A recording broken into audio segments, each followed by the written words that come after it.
In South Los Angeles, you see that van there that has just exited the southbound 110 freeway in South Los Angeles, being pursued by a black and white unit. We really don't have a whole lot of details at this point. We do know we have Sky 5 overhead, and we'll check in with Mark when he's ready. But we do know that this vehicle, or van, I guess you could say, was on the 110 freeway, and now appears to be going very fast on some surface streets. And that's always a dangerous thing because there's red lights and people crossing streets and, you know, all sorts of things that pose all kinds of problems when we're watching a pursuit. And it looks like it's pulling into, well, it looks like another street, another neighborhood street. Yeah. And of course, when you get on those streets like that, they get really tight. You see some pedestrians right there, now turning onto another street. He's probably just kind of going around in circles right now, probably looking for some place to dump the vehicle. Let's go up to Sky 5 and Mark Kona, who's actually been following this for quite a few minutes now. Mark, what can you tell us? Glenn and Jessica, yeah, we just came up on this about a minute ago here. This is a stolen vehicle, a van, a white cargo van here that was reported stolen out of the South LA area just minutes ago. Now, we actually caught this van as you guys were coming to our picture when it was northbound on the 110 freeway. Now, for a time, this thing was going southbound on the 110 freeway. This initiated right near the Coliseum. So just to give you an idea where we are going here, we are northbound on surface streets here, just kind of paralleling the 110 freeway on the west side, heading back over towards the original area where this pursuit began. And now he's just collided with a car as well as a Central Division officer of the LAPD here. Now he is backing up. It looks like he is trying to evade arrest here. We will see what he attempts to do. It looks like he's going to be making his way southbound. He was just northbound on that very street. Now he's going southbound. It looks like he's made his way out of that particular ahead of him here. He's going to be coming up on that interchange right now. And as you can see, there he is. He's just collided with a vehicle here. He's just collided with cross traffic here right at the intersection of Washington. And so police units are behind him. He's going to try and get away here. And does he? He sure does. Oh, my gosh. So now he's going to be eastbound on Washington. He somehow, wiggles his way out of that in front of him. Basically, cars that are getting off the freeway, he's going to try and shimmy around on the right shoulder there. It looks like he's, he's just kind of pushing cars out of the way, trying to get through. And, you know, other cars don't want to get involved in this, and so they're going to move out of the way. And that seems to be the case. He's made his way to the front of the line and just passed all of those cars who are waiting to move off the freeway here. So now he's going to be, he is westbound on Jefferson, just on the north side of the campus of USC, and I believe he's going to be coming up on Vermont, and he is now kind of shimmying through traffic there, and he might have collided with a couple of those cars here. Now southbound on Vermont, just on the west side of the campus of USC now, and again, this guy just has shown us that he will do absolutely anything necessary to evade capture here. And you said you saw him on the cell phone earlier. He was messing around with something when you zoomed in there. But, you know, another thing that no one knows is whether this person's armed. You know, he could very well be. They just probably don't know all those details at that point, which makes it incredibly difficult to handle a situation like this. Well, it looks like he's now turning on Exposition Boulevard. Eastbound Expo. Yeah, he's now on Exposition Boulevard. The USC campus is over there to the right. You see the metro. He looks wedged in between this. Yeah, he might be getting stuck in between these two vehicles here. We're going to make our way northbound and see if we can see some of the activity. Yeah, for a time he was wedged, but now he's kind of made his way through traffic there. He's on Exposition now, turning southbound onto a smaller street here, basically on the south side of the USC campus here. All right, he's coming up on the Coliseum on the west side. Go ahead. No, you just hate to see it around the campus, too, because so many students are out walking to and from class. Well, there's that one intersection in Jefferson, and you can see, as a matter of fact, you can see the LA Coliseum right there. Yeah, he's inside of Exposition Park right now. The Coliseum on the one side, the soccer fields, and he's going by the old swimming pool from the '32 Olympics. Now he's off of that property, and he's down in side streets, down in South LA now, south of the Coliseum. And these are some tight streets, and now, again, you got to start worrying about pedestrians. And it really doesn't appear to have caused any difficulty with operating this vehicle with all the damage that this van has sustained at this point. You would think it would be a lot more difficult. Well, he came around that one corner we saw earlier and slammed into the black and white unit and another vehicle head on. and hit him really hard, backed up, took off. Tower TV5. And went through that other intersection and, you know, hit that SUV just a couple of minutes ago. And again, it looked like that was going to be the end of it. You know, black and white units were right on top of him, but he still managed to maneuver and get out and escape again. Yeah. But look at the damage on the front end. I mean, it is completely exposed. I'm surprised that the radiator is not leaking water, and he hasn't. Oh, now he's going in an alley. This will be interesting here. That could lead to a dead end or something. And also, for those of you who don't know, Mark Kono is flying a helicopter, and he's also talking to air traffic control and keeping out of the way of LAPD that's in the sky and all sorts of things. So he's juggling many things as well. That's what you're hearing. Okay, back northbound as well. Back northbound. Well, it looks like he may be slowing down. Yeah, I think back northbound. It looks like. I think this pursuit is starting to take. It looks like this guy is basically. Go ahead. It looks like this guy is basically in the same general vicinity where this all kicked off about half an hour ago. He's kind of been circling a couple of.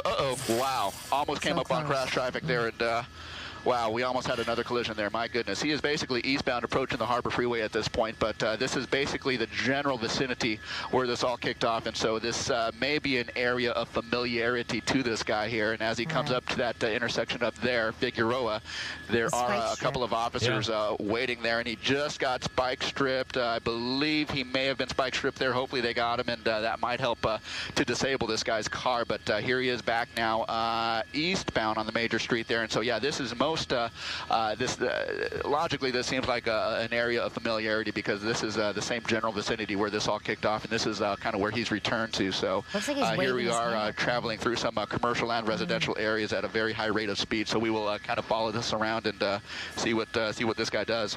Well, we're starting to see a lot of pedestrians out on the street, so obviously the word's getting out. People have been watching the news, and the word's getting around. So, you know, we've seen these situations before where the longer these go on, they start to attract a crowd. Yeah. People start anticipating. They start standing on the street corners and waving and cheering or whatever.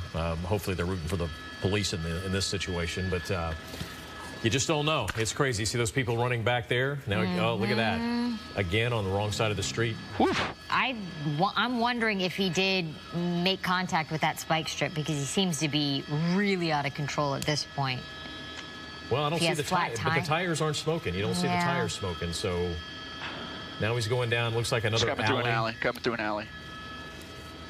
an alley northbound. Now he's going to be making a right-hand turn off to the east. He's going to be coming up on some traffic here, some LAPD traffic waiting at the intersection. Now turning southbound.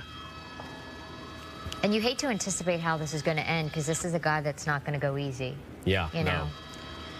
Okay. Mark, you think at almost some point that one of these, an officer at one of these intersections would try to T-bone him?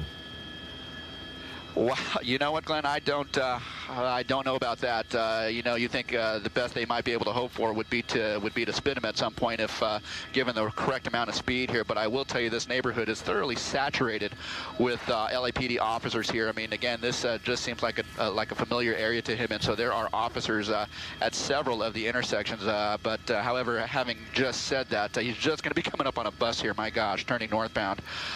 You know, at the rate that he's kind of ripping through these small streets and coming up on major you know, intersections here, I'm just surprised that he hasn't T-boned an officer or someone else. We have already seen several accidents already directly involving this guy just coming too fast and blind into intersections here. So now he's northbound.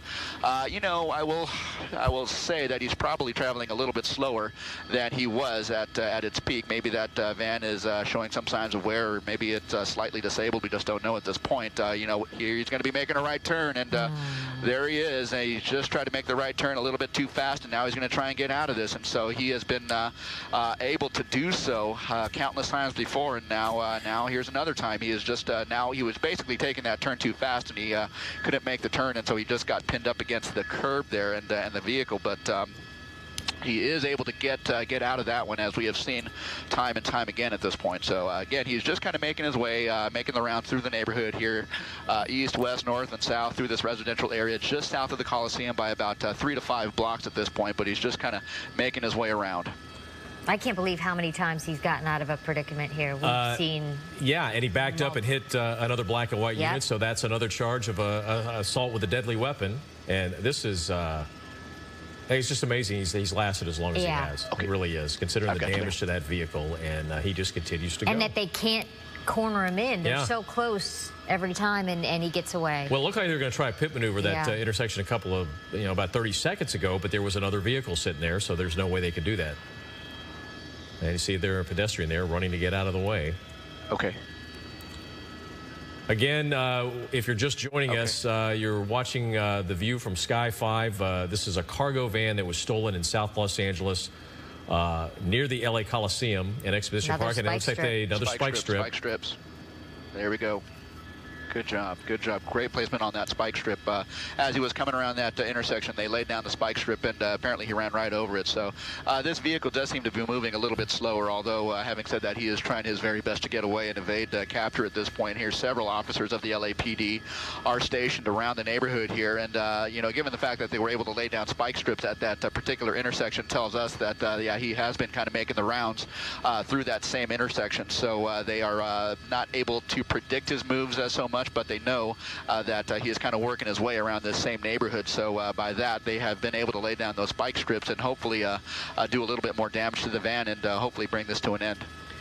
You know, Mark, we always see that when these pursuits get to this point that they usually return to the neighborhood they're familiar with. They probably live there. What's amazing is he probably is a good bet that he lives in this neighborhood.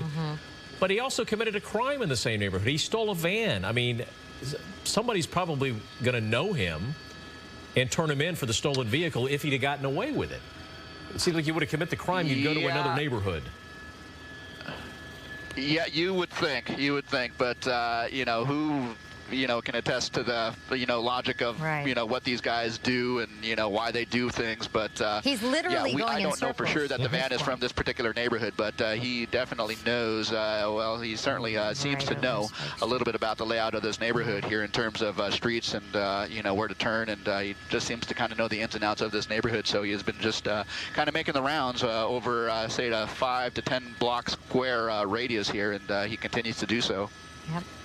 They're getting him at each stop sign, though. I mean, he's ran over multiple, and then now an officer just pulled back a woman there on the corner. Somebody was yelling, ran out in the street and was yelling at him. Somebody was yelling at him. Maybe someone he knows, like Glenn said, if he does live in this neighborhood, there could be relatives, asking him to stop. Okay, he's coming down the alley. He's turning down another alley, and the officer's right behind him. You think at this point, just give it up. I mean, you're not getting away. There's the chance of you getting away passed a long, long time ago. But he continues to. If he makes the right turn here, if he makes the right turn, half a block down is where that officer pulled that woman back. So we will see. It looks like this may be an area of familiarity here. He has gone through that intersection now, and that was the intersection that we just saw that officer and that woman just moments ago here. He has just passed that intersection. And yeah, this van is definitely disabled and on its way to slowing down even more. So hopefully they can bring this to an end. It sure seems like that is going to be the case at this point. He just steps out of the van. He is just running. He's foot-bailed into this kind of shopping center here. He's in the parking lot. LAPD guys are in pursuit on foot. He is just kind of making his way around, but I would suspect that he slips, and that is what's going to do him in. So he slips and falls, and that's what did him in. The LAPD able to swarm this guy basically and bring this to an end. Wow, what an amazing pursuit, my goodness. Well, it doesn't look like he's given up very easy. I mean, we've got, let's see, 1, 2, 3, 4, 5, 6, 7, 8, 9. Well, they keep coming. They keep coming. They have got a struggle on their hands. Okay. Yeah, this is Vermont, just south of 43rd, where this just came to a termination, or where the pursuit just came to termination here. But you can see there's no shortage of officers here ready to take this guy into custody here. He has led this police force on a pursuit for well, at this point, for the better part of half an hour, even longer. This pursuit basically started right in this general neighborhood here, and that is where it ends. But yeah, this is on Vermont here, just south of 43rd, and this is going to be tied up for quite a while for the investigation here. But yeah, there you go. This suspect, this stolen vehicle suspect, has now been taken into custody. Okay, Mark Kono up in Sky 5, and look at him. He's actually laughing.